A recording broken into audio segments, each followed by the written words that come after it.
DTAA देखते हैं। तो कुछ थियोरेटिकल क्वेश्चन है, कुछ प्रैक्टिकल क्वेश्चन है। चलो थियोरेटिकल क्वेश्चन देखते हैं। एग्जामिन द करेक्टनेस और otherwise of the following statement with reference to the provision of double tax DTAA treaty entered into by the government override the domestic law। ये statement correct है या नहीं?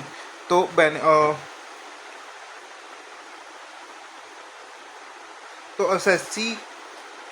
SSC को अगर DTAA से benefit होगा तो वो DTAA मतलब DTAA as per section 90 DTAA would prevail IT Act to the extent beneficial to the SSC।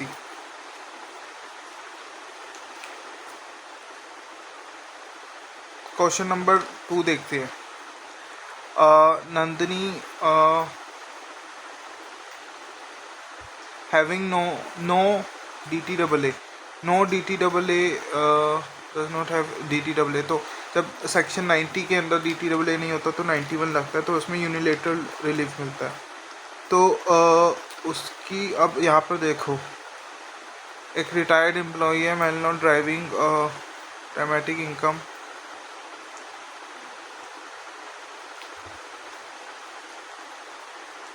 तो यहाँ पर इसको अब्रॉड से जो इनकम हुई है वो इतनी हुई है, और ये रेजिडेंट है, ठीक है, और इसका TDS 10% काट लिया उन्होंने, ठीक है। तो हम 91 के अंदर कितने की रिलीफ देते हैं? 91 के अंदर हम रिलीफ देते हैं, मैं आपको दिखाता हूँ। उसके बाद और इनकम इज़ इतना, ठीक है, इंडियन में इनकम इतनी है। उसके बाद 80C का उसको यहाँ मिली है डिडक्शन,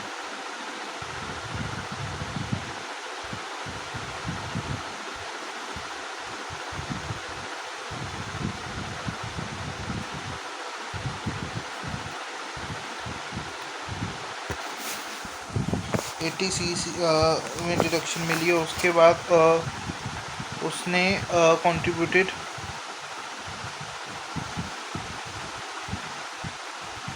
मेडिकल इंश्योरेंस।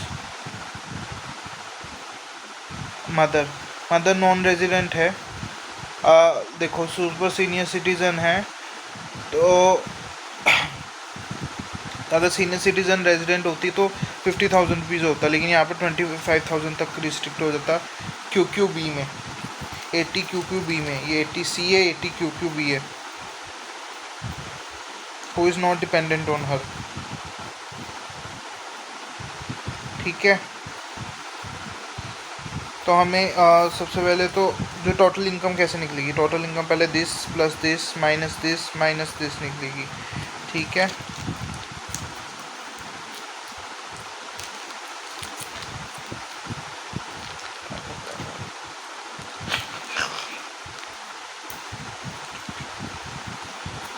ठीक है, उसके बाद हम नॉर्मल ऑप्ट आउट कर दिया इन्होंने, तो नॉर्मल टैक्स रेट निकाल लेंगे। उसके बाद एवरेज टैक्स रेट निकाल लेंगे हम, कि जितना टैक्स बना है divide by total income after deduction, मतलब नेट टोटल इनकम, ठीक है। वो जो परसेंटेज आएगा उसको हम और उसको हम कंपेयर करेंगे 10% से, ऑब्वियसली वो कम आएगा, तो उसको हम डबल टैक्स इनकम मतलब ये इस पर मल्टीप्लाई करके और इतने का रिलीफ मिलेगा under section 91।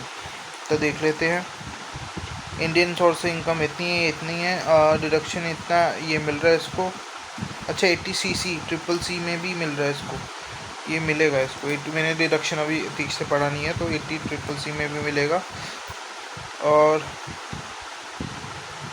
Medical insurance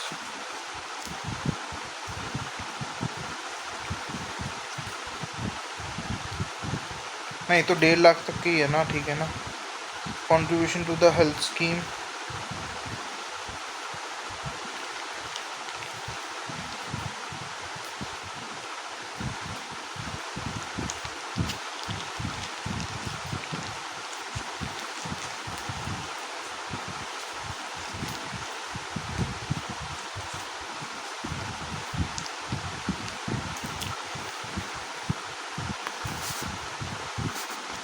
QQB तो अलग चीज़ है।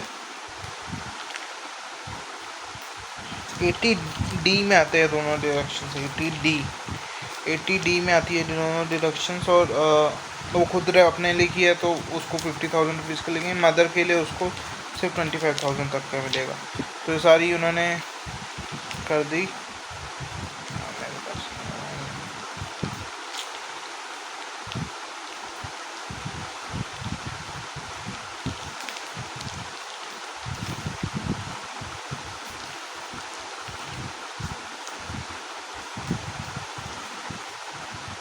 3 देखते हैं।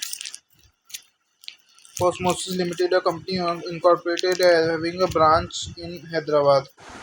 The Indian branch filed return for the not disclosing income, paid tax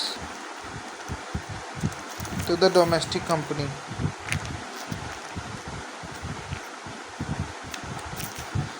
The taxation of the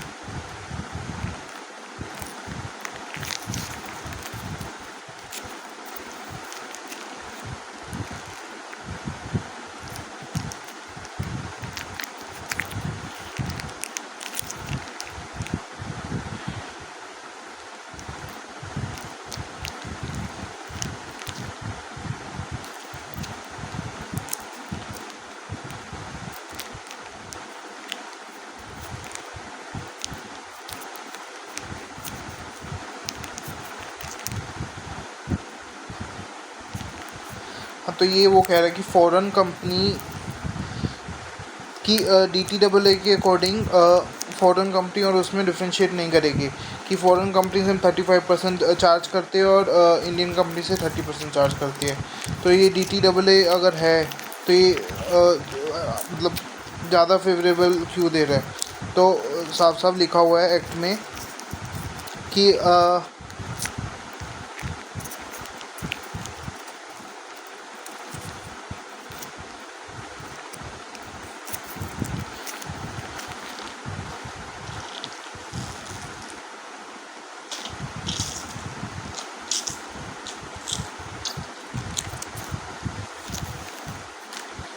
question number 4,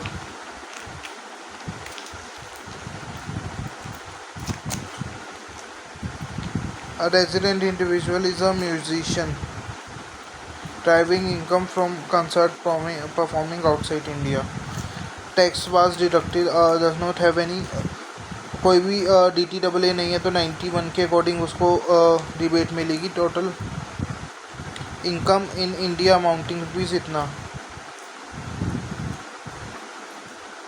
deposit 80C में उसको ये मिलेगा। मेडिकल फादर इंडियन है, 50,000 रुपीज़ तक का मिल जाएगा उसे।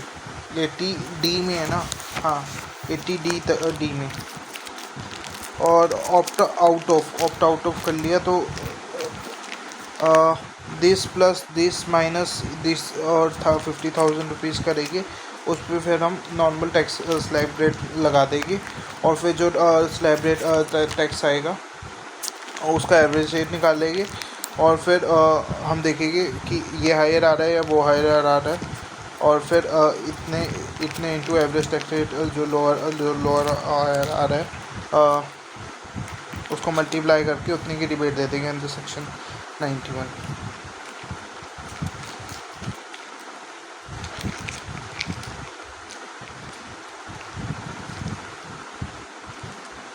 अब इस केस में जैसे ये लोअर आ रहा है तो दिस इंटू दिस मतलब 1 लाख रुपए की रिबेट मिल जाएगी उसे।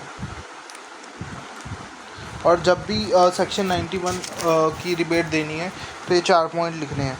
4 पॉइंट कौन सा है कि SSC is the resident of India, ठीक है, और देयर इज़ नो एग्रीमेंट। ये 2 पॉइंट तो इजी है कि SSC रेजिडेंट ऑफ इंडिया।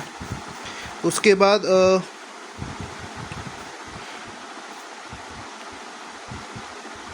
कि इनकम जो है उसको अक्रू एंड राइज हुई है आउटसाइड इंडिया, ठीक है।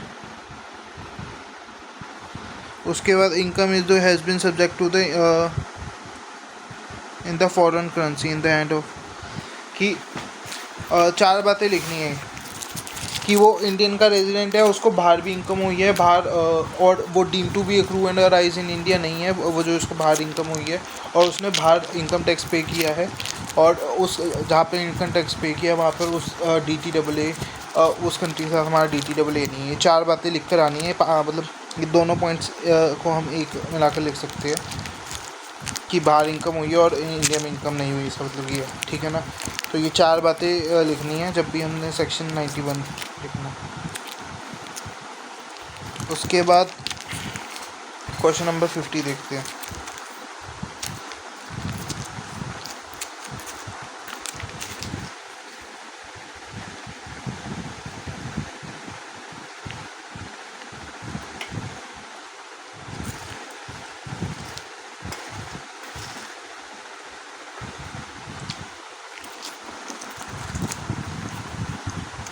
उससे तो आपको करना पड़ेगा।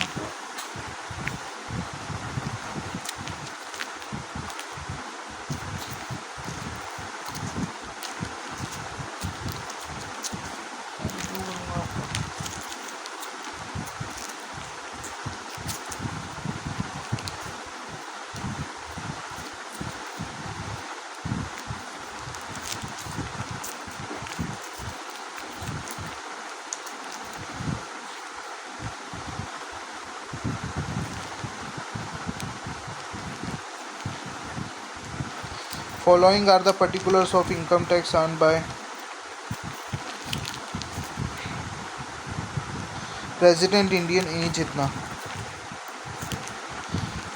In country L tax paid इतना है, ठीक है। ये कंट्री L की इनकम है,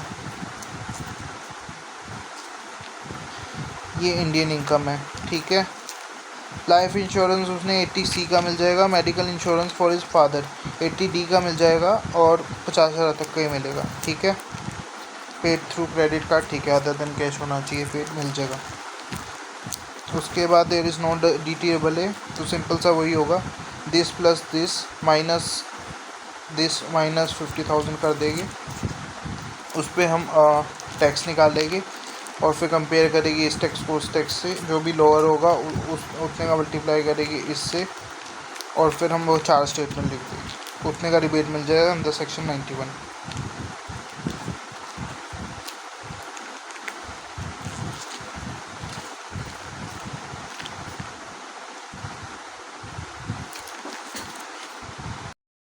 The concept of PE is the most significant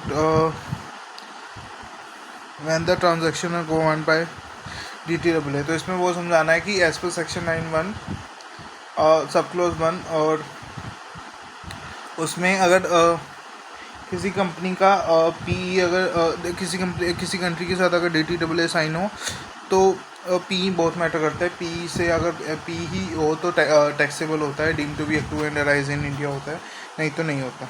वो चीज़ समझानी है यहाँ पे। क्वेश्चन नंबर 7 देखते हैं। Individual resident in India having earned outside India which no and ask you to examine whether the credit for the tax paid on the against, तो उसको credit नहीं मिलता सेक्शन 90 के अंदर, लेकिन सेक्शन 91 के अंदर डिबेट मिल जाती है।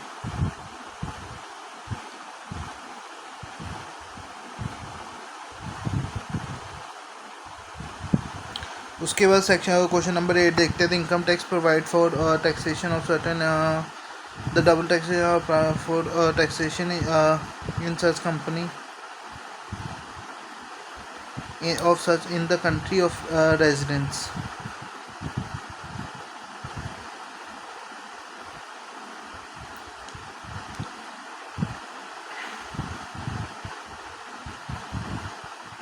तो एक्स जो है वो इंडिया का रेजिडेंट तो है नहीं, लेकिन इनकम टैक्स कहता है कि इंडिया में टैक्सेबल होगा, और DTAA कहता है कि जिस कंट्री का एक्स रेजिडेंट है उस कंट्री में टैक्सेबल होगा।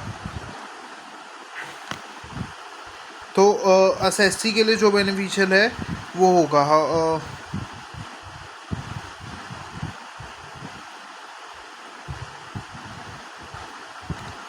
टैक्स रेजिडेंशियल सर्टिफिकेट लेना होता है। Question number 9। 9 देखते हैं। Arif are resident in both the countries, India और एक और कंट्री में रेजिडेंट है, उसके पास इमूवेबल प्रॉपर्टी है in both the countries. He earn income of 50 from the rubber state in the, he also sold some house property in the short term capital gain. Who has no permanent resident carried out in India. However, he has derived rental income of Article 4 of the double taxation between the company and is resident of the both country. He shall deemed to be the resident of contracting country in which his permanent home is available. तो on the immovable property in both the countries. If the house is born, he shall be the in which his personal and economic relation are closer. So have no permanent established. However, he has where he stay to house. तो अगर उसका residential house बहुत countries में है,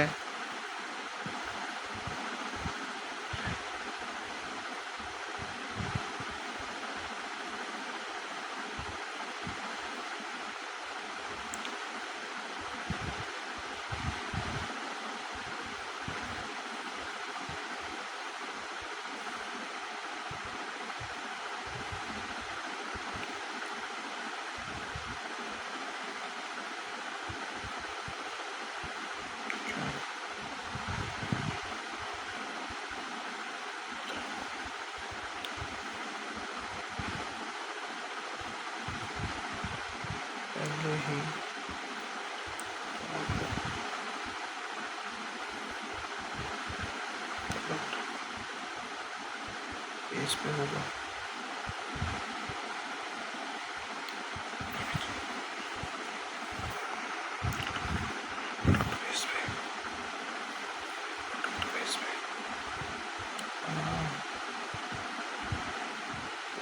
इस पे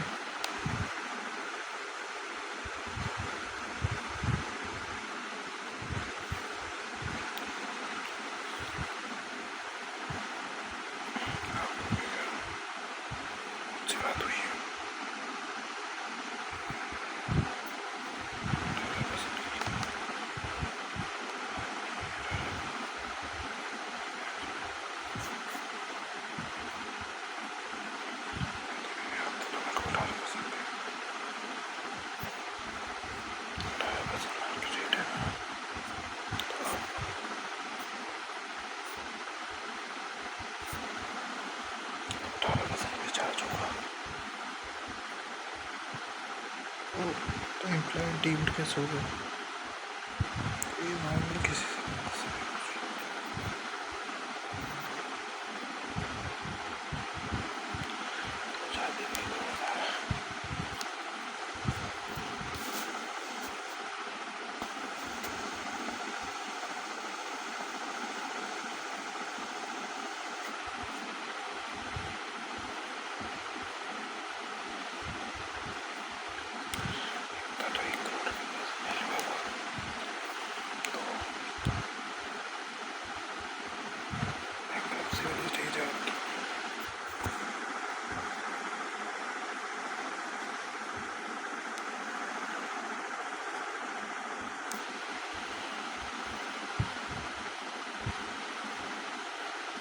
तो इसमें वो कह रहे टैक्स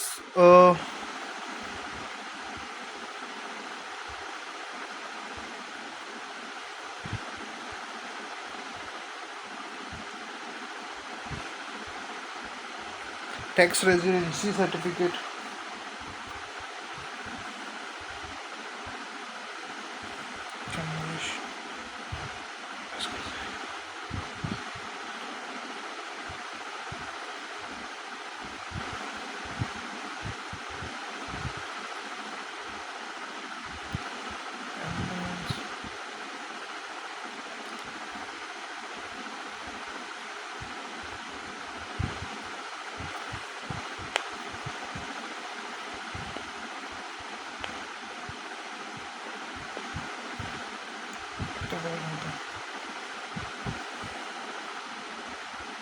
क्वेश्चन नंबर 10 देखते हैं।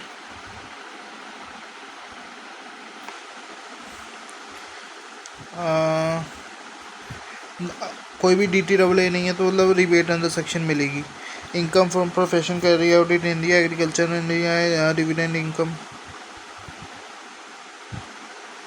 रॉयल्टी इनकम के लिए QQB में वो मिलता है एक्सपेंस फॉर इंकरिंग ट्रीज पे, ठीक है।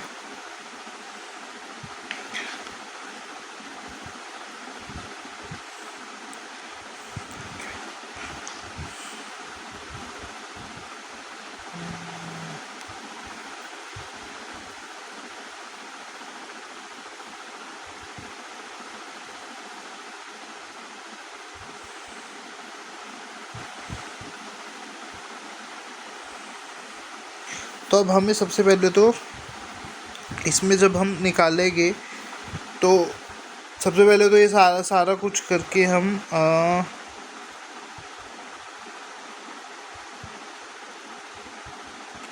इंडिया में टैक्सेबल इनकम निकाल लेंगे, उसका एवरेज रेट निकाल लेंगे। उसके बाद जब जो हम मल्टीप्लाई करते हैं वो डबल टैक्स इनकम करते हैं।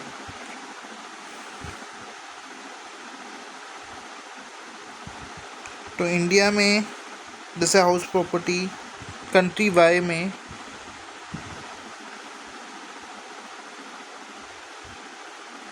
बिजनेस लॉस को हम सेट ऑफ कर लेंगे इससे।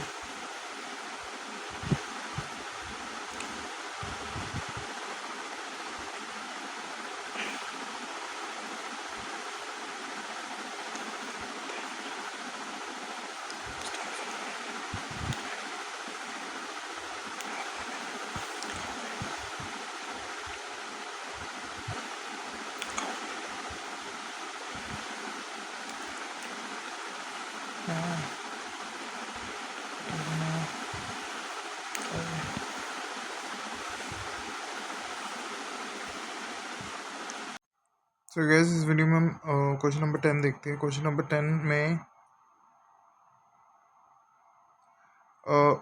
एक्स है,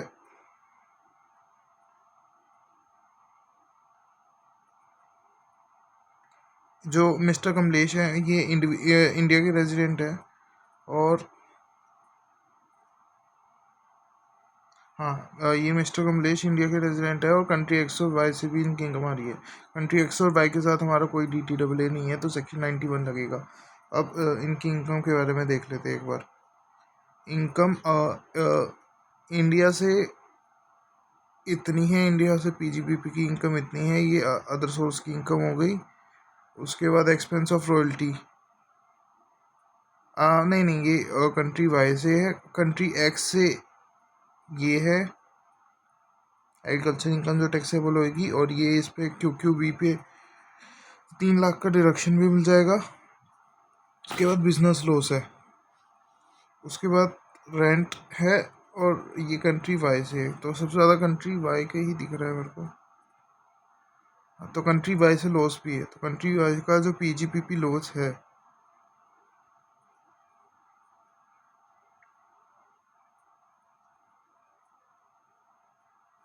वो हम इससे सेट ऑफ कर देंगे। प्रोप्राइटरी बिजनेस है ना, is not eligible to set off as per the laws of country, the rate of is tax and this. ठीक है, तो इसमें हम क्या करेंगे, हम सबसे पहले तो अब हमारी है इनकम फ्रॉम हाउस प्रॉपर्टी है, ये PGBP का लॉस है, ये अदर सोर्स है, डिविडेंड भी अदर सोर्स है, और एग्रीकल्चर इनकम भी अदर सोर्स है, और ये PGBP है। तो इन सब का और डिडक्शन तो सिर्फ इस पे 24 में जो स्टैंडर्ड डिडक्शन मिलती है 30% की वो मिलेगी, और म्यूनिसिपल टैक्सेशन की मिल जाएगी, और रॉयल्टी में मिल जाएगी QQB की। ठीक है, उसके बाद बाकी बाकी सब हम नॉर्मल तरह से कैलकुलेट कर लेंगे, एवरेज रेट भी निकाल लेंगे। उसके बाद हम निकालेंगे डबल टैक्सी इनकम, और इनटू हम करेंगे लोअर ऑफ अपनी कंट्री का टैक्स रेट और इनकी कंट्री का टैक्स रेट। तो देखते हैं double taxi income for country x कितनी होगी। Double country income from country x, तो चलो कंट्री वाई देख लेते हैं। कंट्री वाई में कह रहे बिजनेस लॉस सेट ऑफ नहीं हो सकता, लेकिन हमने तो बिजनेस लॉस सेट ऑफ कर दिया होगा ना, तो हम इसको काउंट नहीं करेंगे, हम इसको काउंट करेंगे 2,30,000 इंटू 70% कर देगी हम। उसके बाद डिविडेंड इनकम भी ऐड कर देगी, ठीक है। तो 2,30,000 प्लस ये कर देगी, तो ये होगा double tax income for country Y. Country X का देख लेते हैं।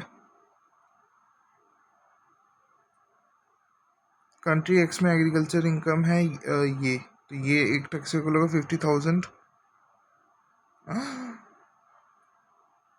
50,000 प्लस 2.5 लाख, 3 लाख टैक्सेबल होगा डबल टैक्स इनकम। देख लेता हूँ मैं।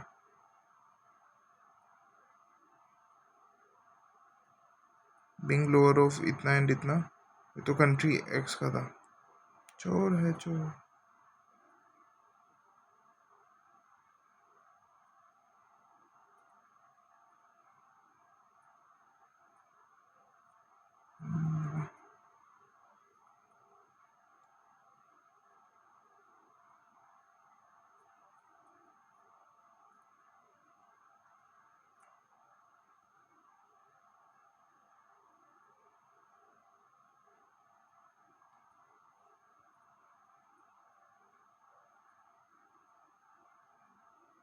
और ये इन्होंने सेट ऑफ, तो हाँ हमने भी कर लिया, इन्होंने भी कर लिया।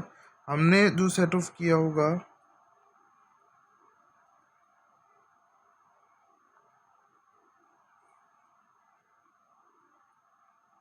पीजीबीपी किया ना हमने सेट ऑफ, ठीक है।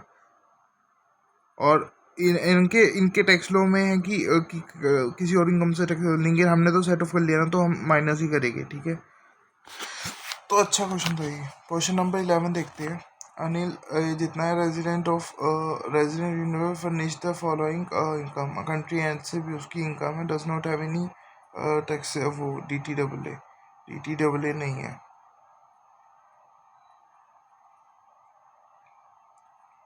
ये फॉर द डिफॉल्ट उसने की है। तो पीजीबीपी की इनकम है, एग्रीकल्चर इनकम है, ये भी टैक्सेबल होएगा। डिविडेंड इनकम है फ्रॉम ग्रोस, जहाँ पर ग्रोस है ना, अच्छा ग्रोस मतलब, हाँ ग्रोस मतलब टीडीएस नहीं काट रखा। रॉयल्टी इनकम है, एक्सपेंस फॉर इंक्रीजिंग रॉयल्टी है। उसके बाद बिजनेस लॉस है।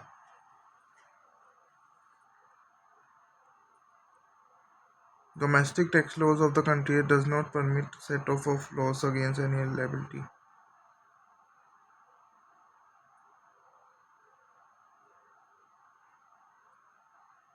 तो लेकिन हम तो कर देंगे इसको सेट ऑफ, तो हम कर देंगे डबल टैक्स इनकम में ये एक्सक्लूड हो जाएगा। ये भी बिल्कुल सेम तरीके ऊपर के जैसे है।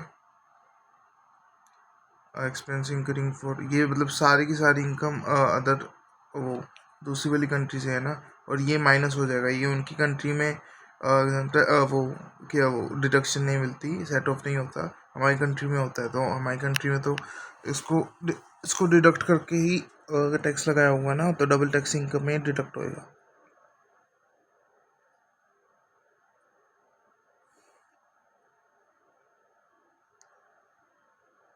क्वेश्चन नंबर 12 लिखते हैं। Mister Ravi individual resident in India is furnish the following particular of income earned in the India.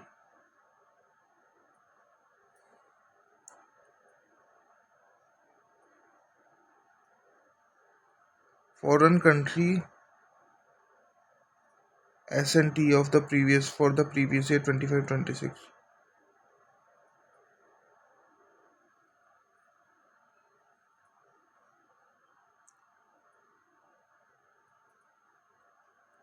अब देखो ये रेजिडेंट और इसको टीटीए में मिलेगा और सिर्फ 10,000 रुपये का डिडक्शन मिलेगा, ठीक है। बिजनेस पीजीबीपी है, ये अदर सोर्स है, ठीक है। उसके बाद ये हो जाएगा, ये अदर इनकम में होएगा मेरे हिसाब से। एग्रीकल्चर इनकम जो है ना, एक बार देखे एग्रीकल्चर इनकम अदर सोर्स में ही होता है ना। अच्छा एग्रीकल्चर इनकम को ये उसमें रखते हैं, नहीं अदर सोर्स में ही रखते, ठीक है। हाँ तो एग्रीकल्चर इनकम अदर सोर्स में जाएगा। रॉयल्टी फॉर और रॉयल्टी, और इस पर 3 लाख का वो मिल जाएगा। डिविडेंड मिल जाएगा, ग्रोस दे रखे हैं ना। उसके बाद म्यूनिसिपल पार्टी, अब नीचे कह दिया होगा कि म्यूनिसिपल पार्टी का डायरेक्शन नहीं मिलता ज्यूमिंग दैट, तो ये तो बहुत ईजी है। म्यूनिसिपल पार्टी का भी हम अज्यूम करेंगे, उसमें फिर लिख देंगे कि हम अज्यूम कर रहे हैं कि म्यूनिसिपल पार्टी का डायरेक्शन, अच्छा नॉट अलाउड यहाँ पर लिखे, नॉट अलाउड एज डिडक्शन, तो नॉट अलाउड एज डिडक्शन, तो हम तो, और जो सेक्शन 24 में हम डिडक्शन देते स्टैंडर्ड डिडक्शन, वो भी नहीं होता होगा। तो लेकिन हमें क्या है, हम तो करेंगे ना, तो डबल टैक्स की इनकम जो निकालेगी उसमें तो हम जो हम हमारी जो इनकम है वही करेंगे ना, तो ठीक है ये।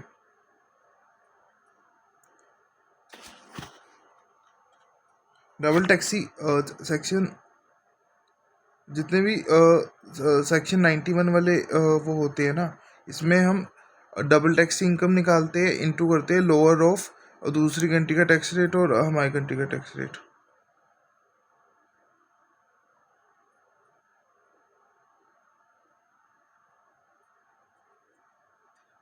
क्वेश्चन नंबर 13 देखते हैं।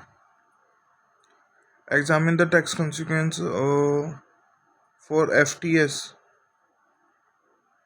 pursuing approved by central government.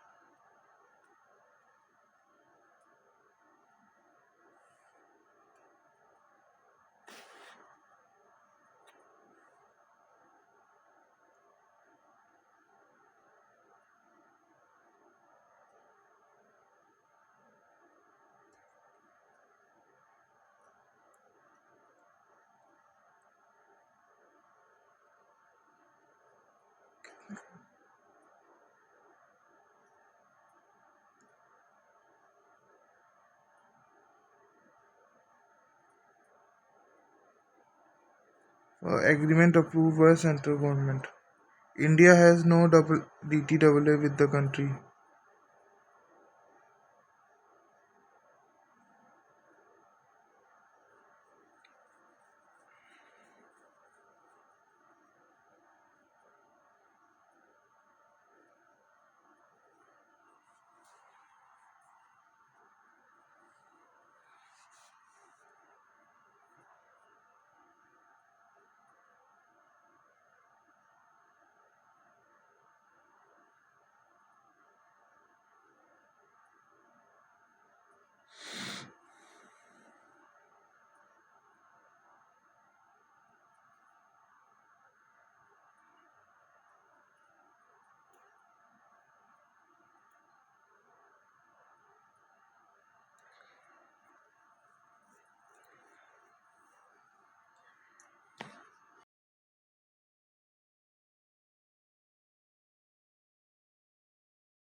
Question number 13 देखते हैं।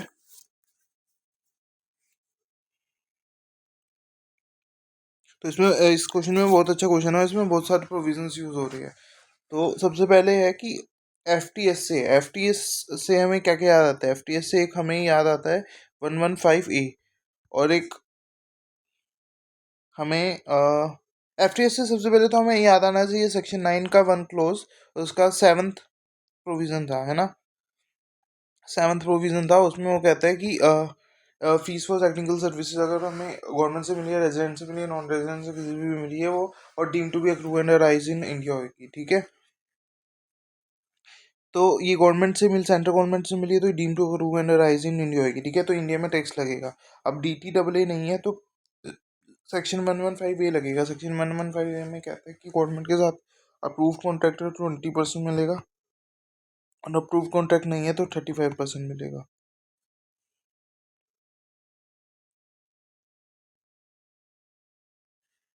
ठीक है।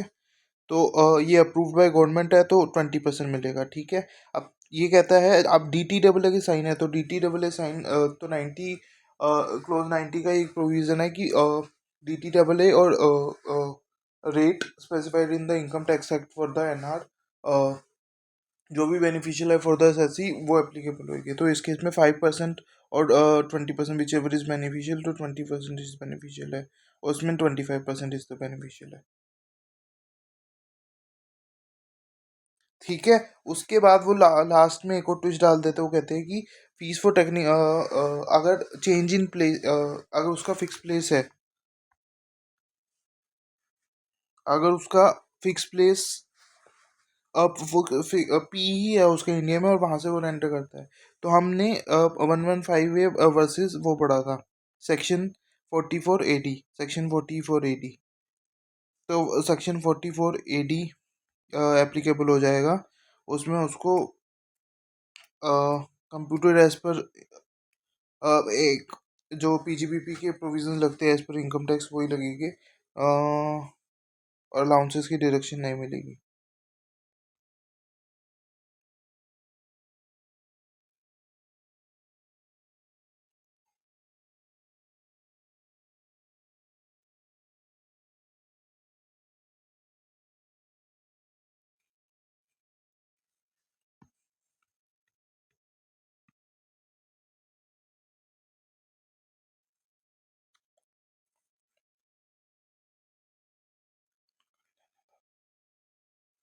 क्वेश्चन नंबर 14 देखते हैं।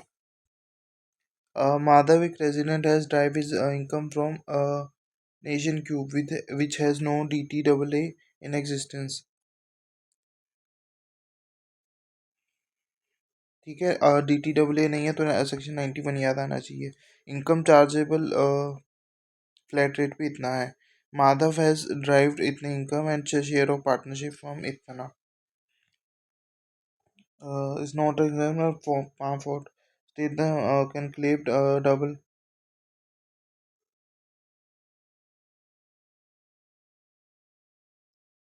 The quantum of. तो इंडिया में बाहर की एग्रीकल्चर इनकम फ्रॉम अब्रोड तो टैक्सेबल होती है, तो ये पूरा ही टैक्सेबल हो जाएगा।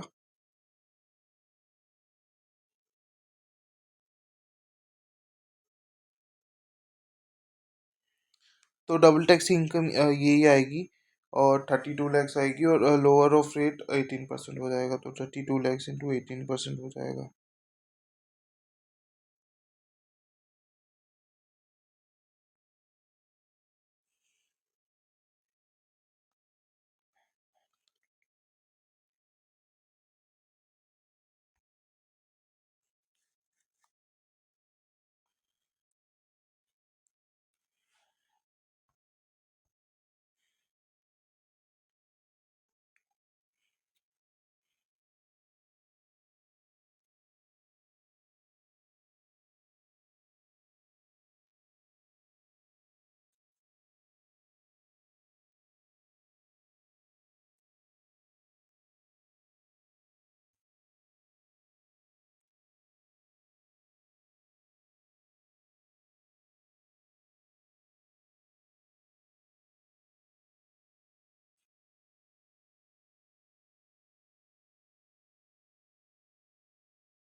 तो उन्होंने सिर्फ 18% पे लगाया है।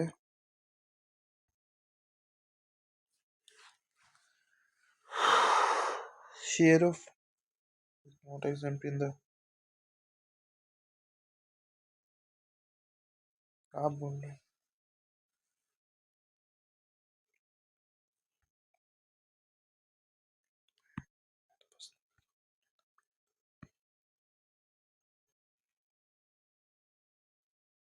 हाँ, तो इसमें एग्रीकल्चर इनकम सिर्फ इंडिया में टैक्सेबल होगी, कंट्री क्यू में टैक्सेबल नहीं होगी, तो डबली टैक्स इनकम में वो पार्टी करेगी।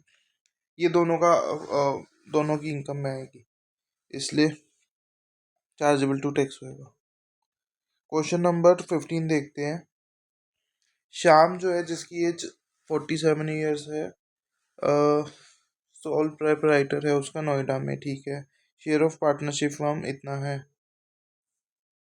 एग्रीकल्चर इनकम फ्रॉम कंट्री ए, जिसके साथ DTAA नहीं है।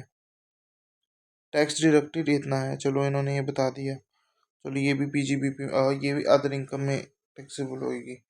उसके बाद brought forward not permitted to set off as per the, ठीक है, लेकिन हम तो सेट ऑफ कर देते हैं, तो हम डब्ल्यू टैक्स इनकम में माइनस कर देंगे।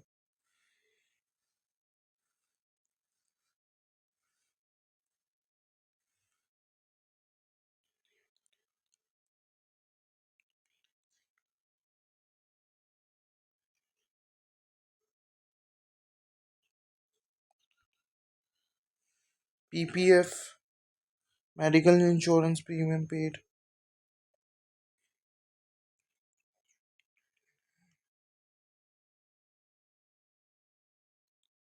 इंश्योरेंस प्रीमियम,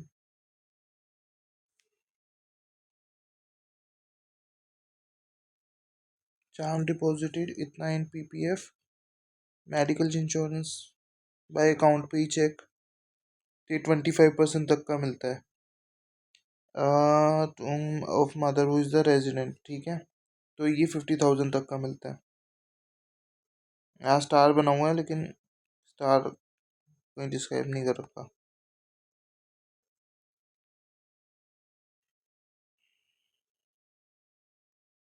हाँ तो इस पे 70 वो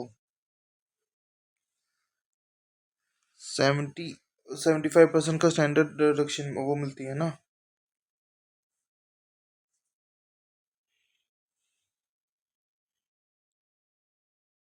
ठीक है ना, तो ये होता है 80D के अंदर होता है ये शायद।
डी जो है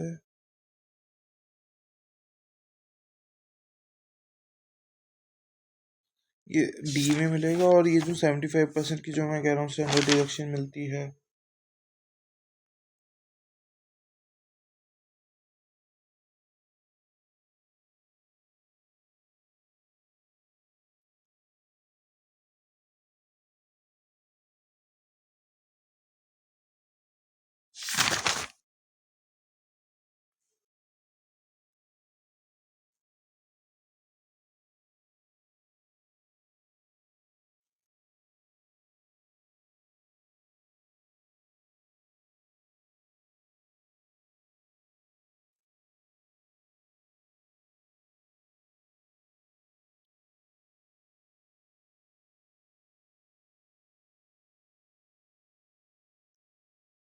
हाँ तो डिसेबिलिटी के केस में 75% की डिडक्शन मिलती है ऑफ डिपेंडेंट डिसेबल, ठीक है। 80DD में डिपेंडेंट डिसेबल,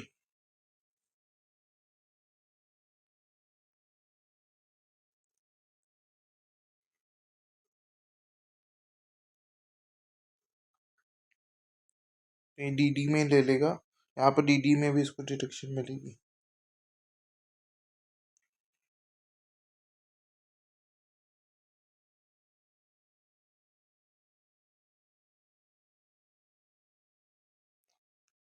ठीक है, तो इसमें डबल टैक्सी इनकम निकालने वाला चीज़ है। डबल टैक्सी इनकम इसमें ये होगी दिस इनटू दिस, और ये माइनस हो जाएगी।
क्वेश्चन नंबर 16 देखते हैं।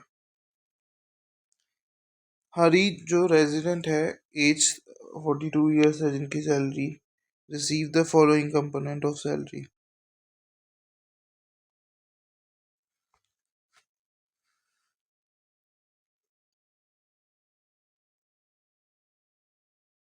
बेसिक सैलरी, डीएलएंस allowance, transportation allowance, medical allowance मिल रहा है। He contribute toward pension scheme. He also paid through a cross check.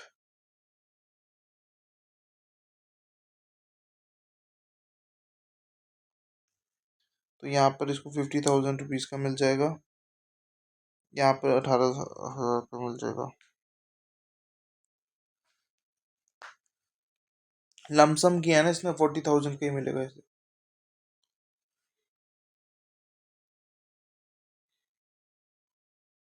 He also delivered a guest. He received उसको, ठीक है, डीटी और does not have any, section 91 में लग जाएगा, तो बहुत आसान है। ठीक है, उसके बाद नॉट क्लेम, तो इसको 50% की डिडक्शन मिलेगी। Standard deduction on the salary है।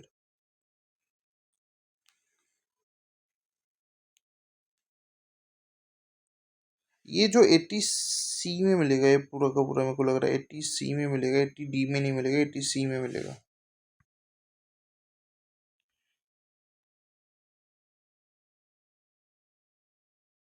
नहीं, 80D में मिलेगा या 80CCC में मिलेगा, ठीक है।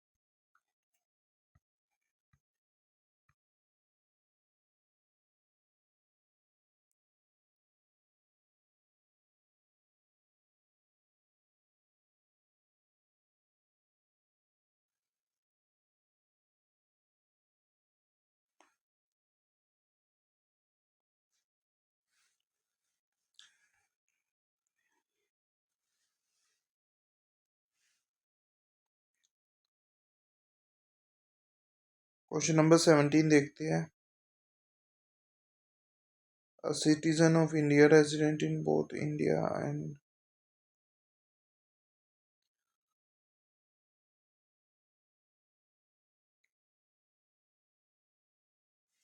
Income would be taxable in the country where it is earned and not in other country.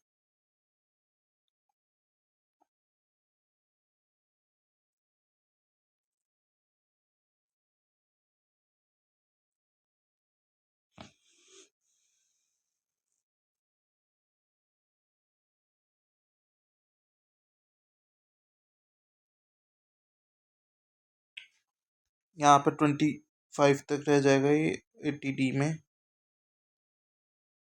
तो यहाँ पर इंडिया में जब करेंगे तो इस इन दोनों को इंक्लूड करके जो टैक्स आएगा उसमें 90 की रिबेट जो देगी, 90 की रिबेट में हम जो उसने वहाँ पर टैक्स पे कर दिया,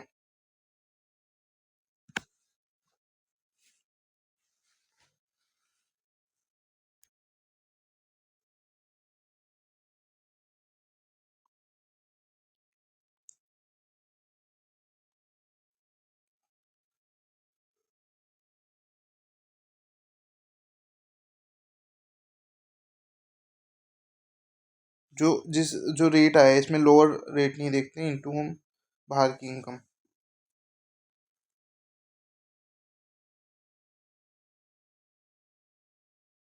नहीं, जो रेट आया है इंटू इंडियन इनकम करते हैं तो इंडियन टैक्स आ जाता है। नो DTAA तो हमें पता ही है।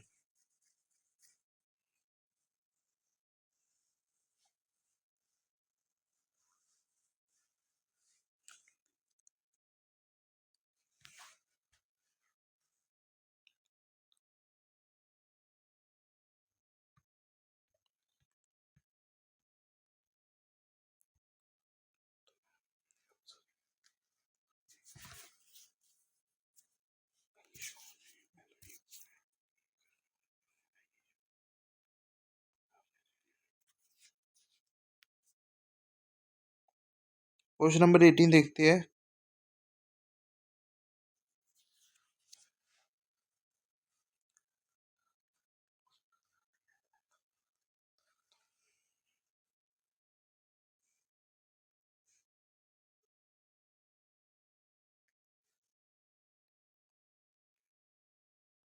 इंडिया से इनकम है या बाहर से इनकम है? Royalty on books from Spain.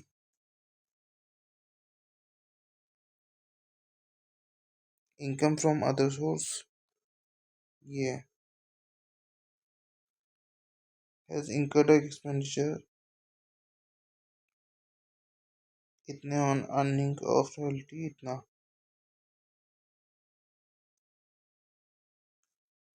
इतना PPF डाला है उन्होंने। Incurred expenditure on earning royalty of इतना।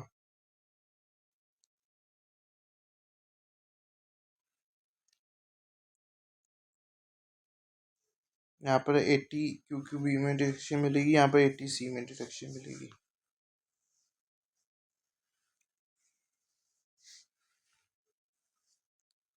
और यहाँ पर 65 एज है तो वो मिल जाएगा इसको 80 TTB होता है ना वो।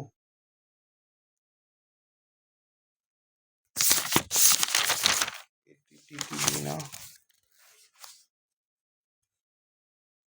80 TTB होता है फॉर सीनियर सिटीजन, उसमें 50,000 तक की डिडक्शन मिल जाएगी।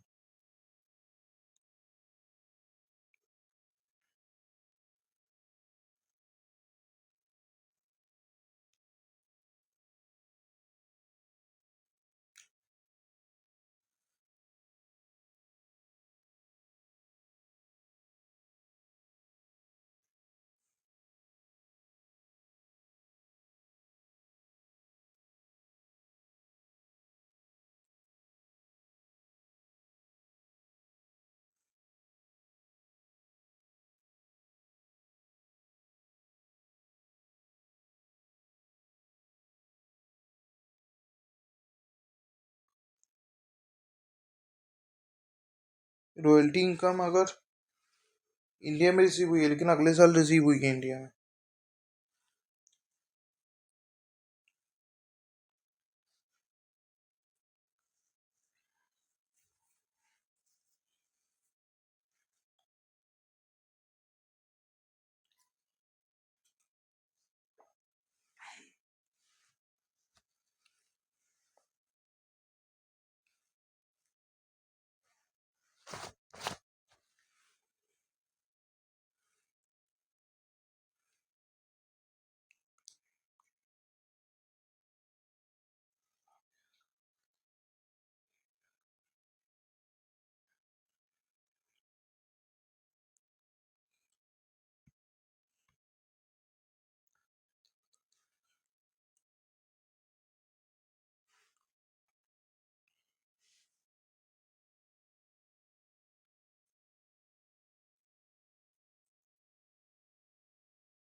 डबल टैक्स इनकम इतना है,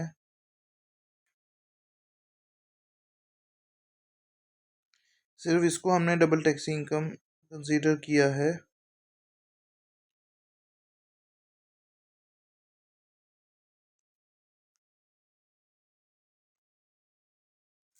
क्योंकि रिसीव इन इंडिया है।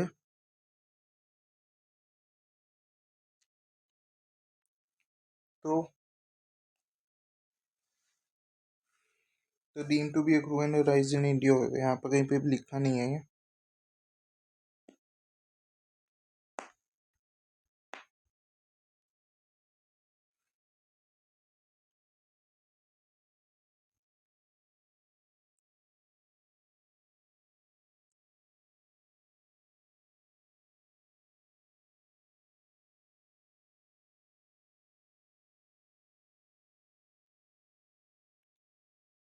नहीं, ये इंडिया में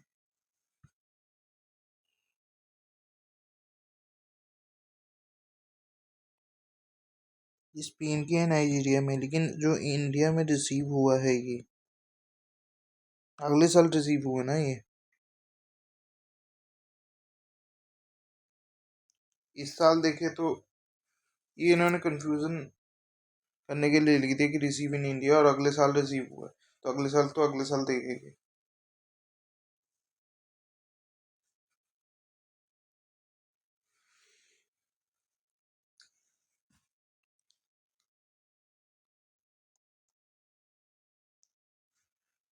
अच्छा क्वेश्चन था ये भी। क्वेश्चन नंबर 19 देखते हैं।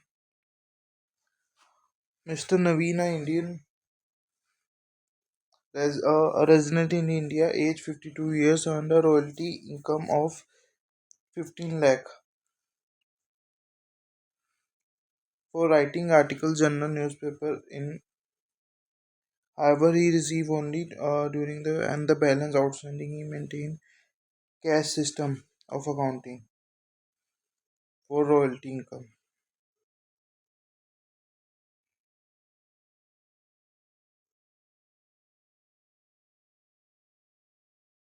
कैश सिस्टम मेंटेन करती है तो सिर्फ इतना ही करेंगे हम।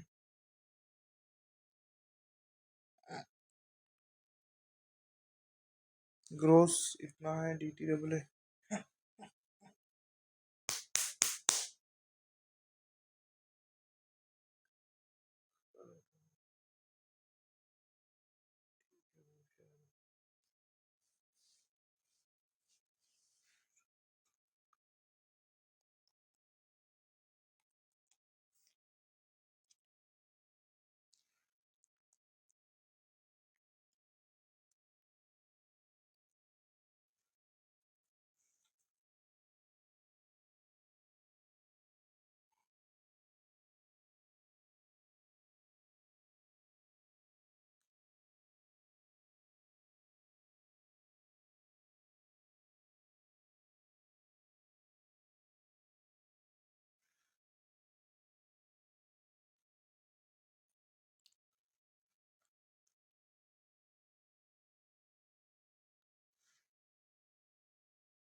Number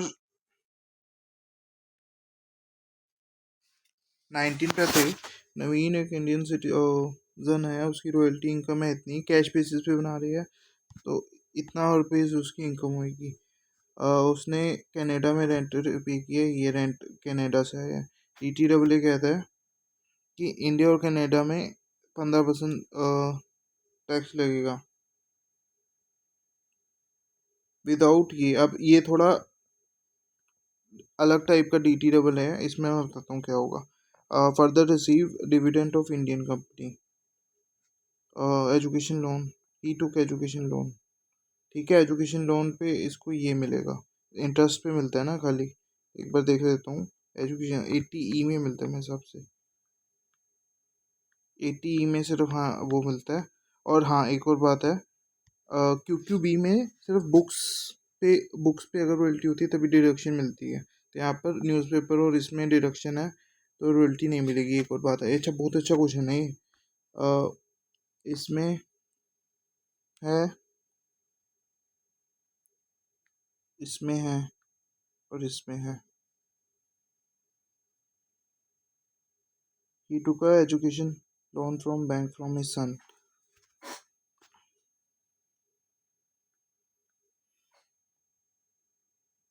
He also under rental income of इतना म्यूनिसिपल टैक्सेशन इतना था। ये house property, income from house property है।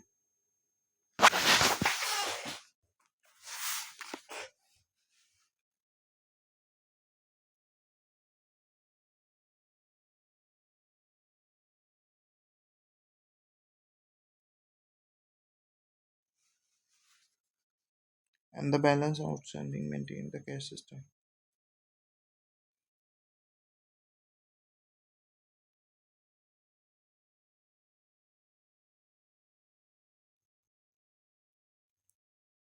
तो ये जो इनकम हुई है इसको, इसका हम सबका अब हमें पता लग गया ना। इस पे हम अब इंडिया पे इनकम निकाल लेंगे सारी, और फिर हम जो DTAA पे जो मिल रहा है, जो मतलब इसकी कनाडा से इनकम हुई है, उसको हम 15% से मल्टीप्लाई करेंगे,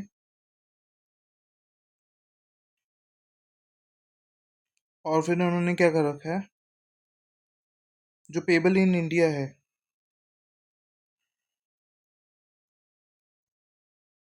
अगर DTAA नॉर्मल DTAA होता तो जो इंडियन की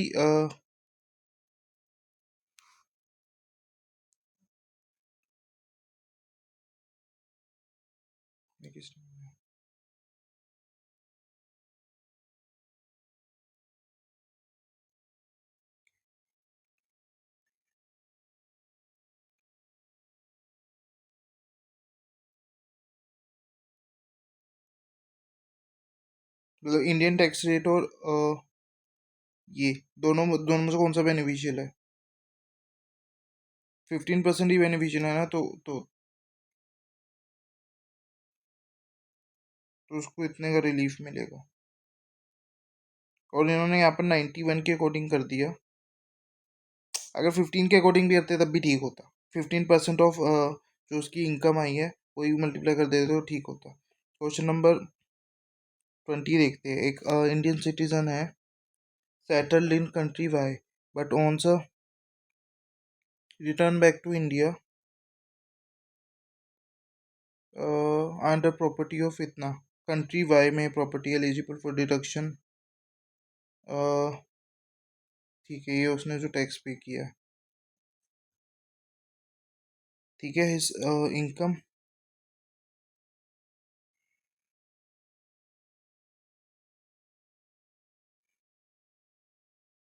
सेविंग्स अकाउंट 75 लैक्स, 75 से मल्टीप्लाई करेगी,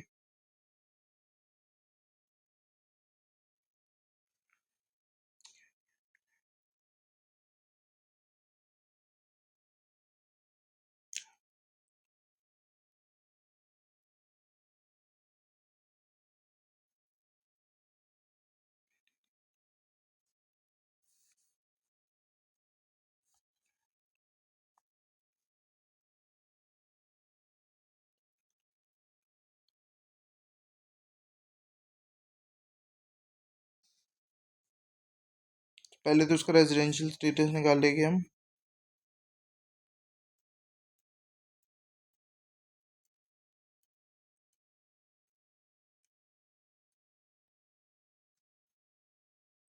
ROR आएगा मेरे हिसाब से, तो ROR ही आ रहा है।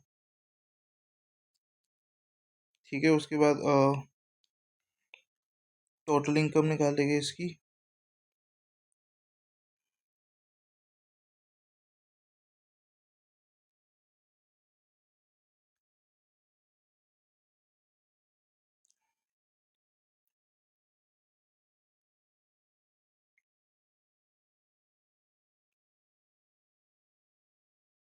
और फिर जो लोअर रेट है,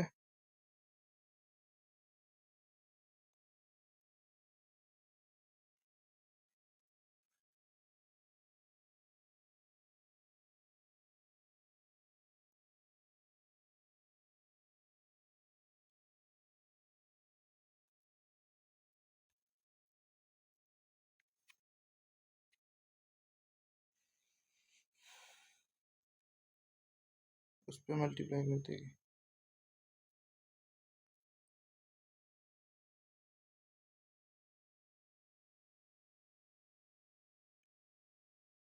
क्वेश्चन नंबर 21 देखते हैं। मिस्टर रितेश है रेजिडेंट इंडिविजुअल, 42 ईयर्स का है वो।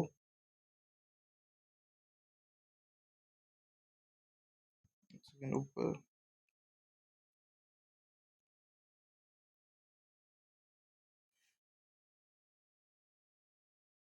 नो DT डबल है तो double tax income. Question number 21 देखते हैं। इनकम फ्रॉम बिजनेस इतना है, रॉयल्टी इतना है। अब देखो इसमें क्या लिखा है, रॉयल्टी फ्रॉम कंट्री एंड, और यहाँ पर लिखा है रॉयल्टी सिर्फ उसमें एग्जाम्प्ट, मतलब इंडिया में टैक्सेबल ही नहीं होगा, तो इंडिया में तो छोड़ ही दो इसको। ठीक है, इंडिया में पूरा एग्जाम्प्ट होएगा ये, DT डबल ए लगाएंगे। तो ये इंडियन इनकम है और कंट्री वाई की इनकम है। कंट्री वाई में कह रहे हैं both tax and tax credit will be payable. तो जो भी टैक्स जो पूरा हम लगाएंगे, जो इंडियन के टैक्स से बनेगा उसका एवरेज रेट निकालेंगे, जो इंडियन टैक्स रेट आएगा उसको हम मल्टीप्लाई कर देंगे इससे।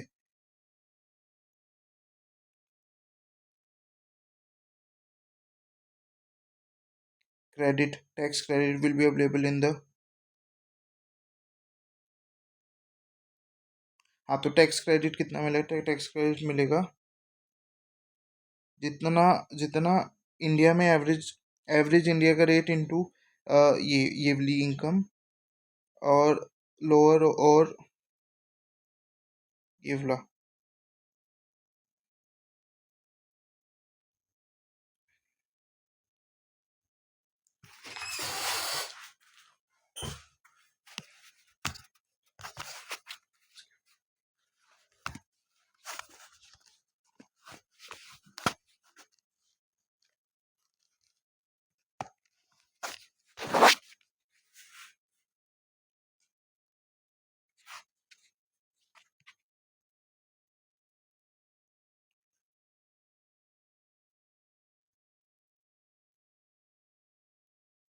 उसके बाद agriculture income is exempted in country M.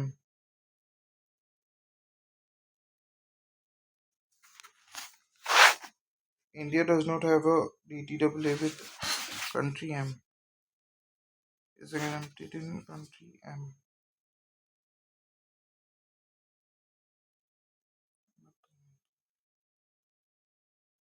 देख लिया होगा भाई क्या बोल रही है कंट्री एम।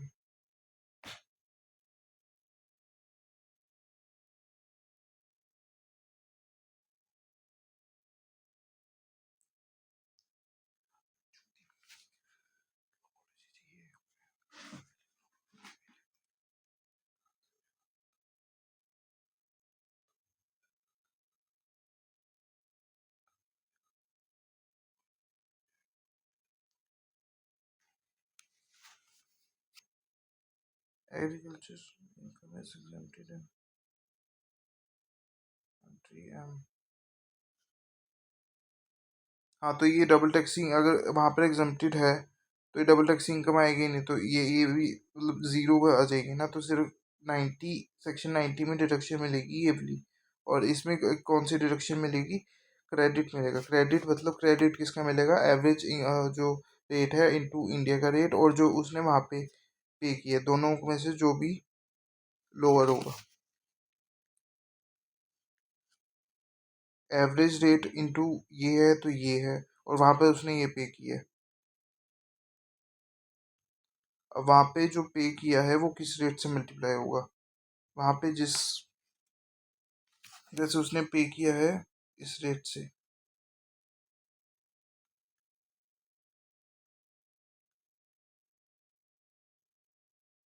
आपकी बात दिखाई है, इसको इस रेट से मल्टीप्लाई करेगी। Last last day of last month पे करते हैं ना मल्टीप्लाई। क्या क्वेश्चन नंबर 22।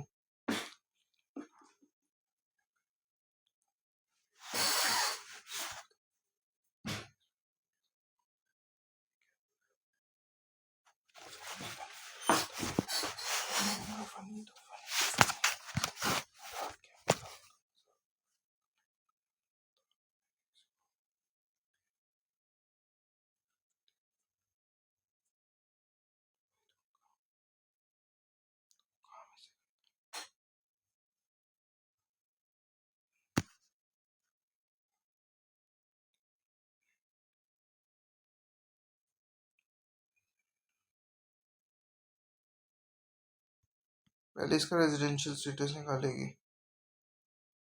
अब ये अब रेजिडेंशियल स्टेटस हम किसके लिए निकाल रही है? 26-27 के लिए निकाल रहे हैं। ठीक है, तो 26-27 के लिए तो है ना वो रेजिडेंट, क्योंकि वो इतने इतने दिन रहा है, मतलब मोर देन 182 डेज, 181 डेज तो रहा है ना, मोर देन 181 डेज। लेकिन वो RNOR होएगा, ठीक है, RNOR होएगा। उसके बाद RNOR होएगा, सैलरी इनकम उसको यहाँ पे मिली है तो सैलरी इनकम उसकी इंडिया में टैक्सेबल हो जाएगी, ये है। और इंडिया में कितना डिडक्शन मिलेगा अगर वो ऑप्ट किया उसने, तो 75%, 75,000 का डिडक्शन मिल जाएगा।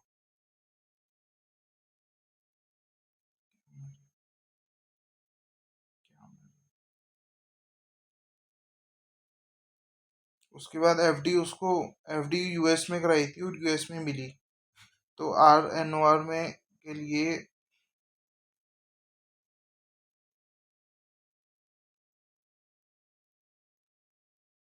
टैक्सेबल नहीं होती है।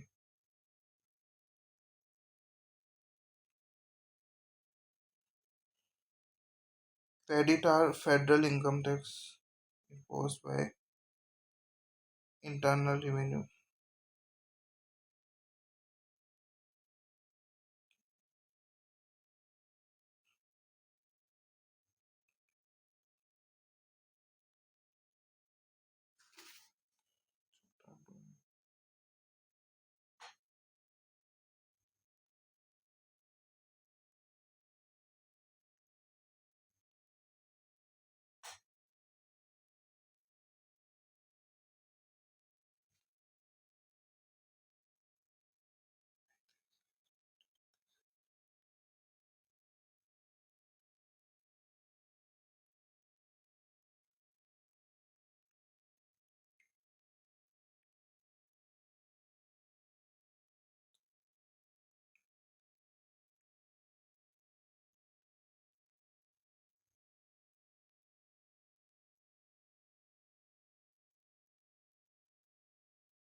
You would not be eligible for exemption।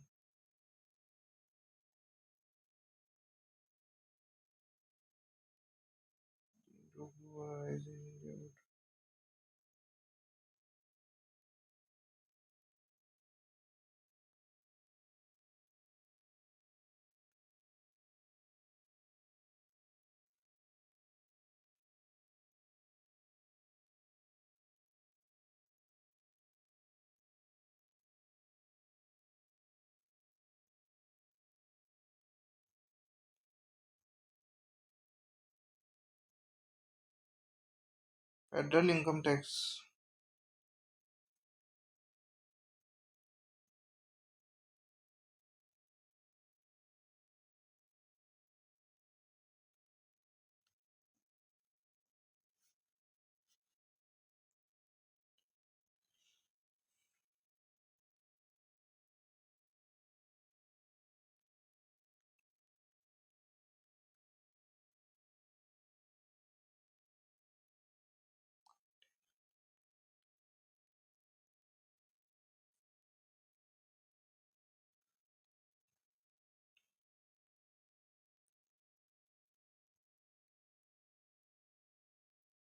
Tax payable foreign tax paid on such income.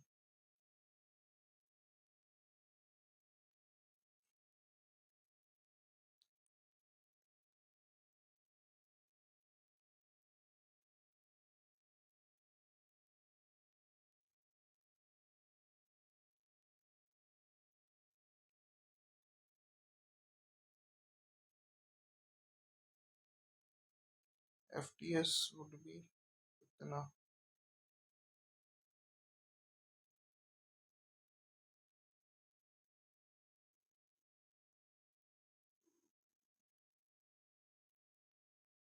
1600, इन्होंने 1600 कंसीडर किया।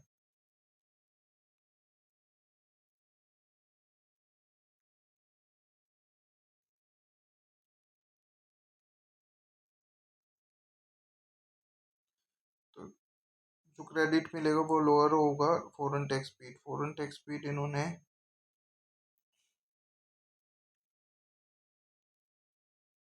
ऐसे कंसीडर किया है।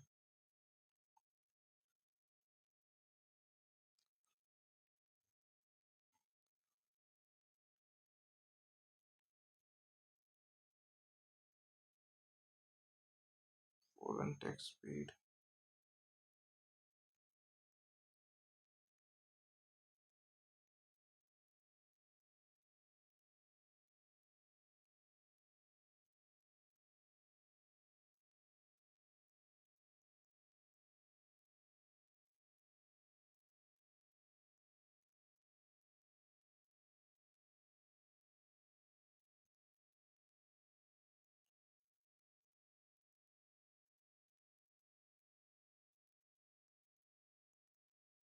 Foreign tax paid on such income.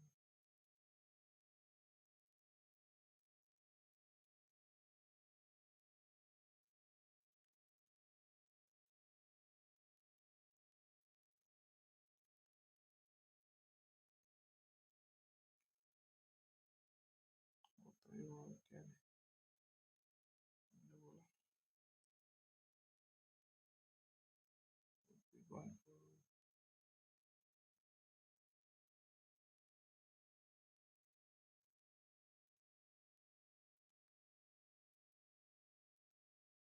Foreign tax paid on such income कितना है।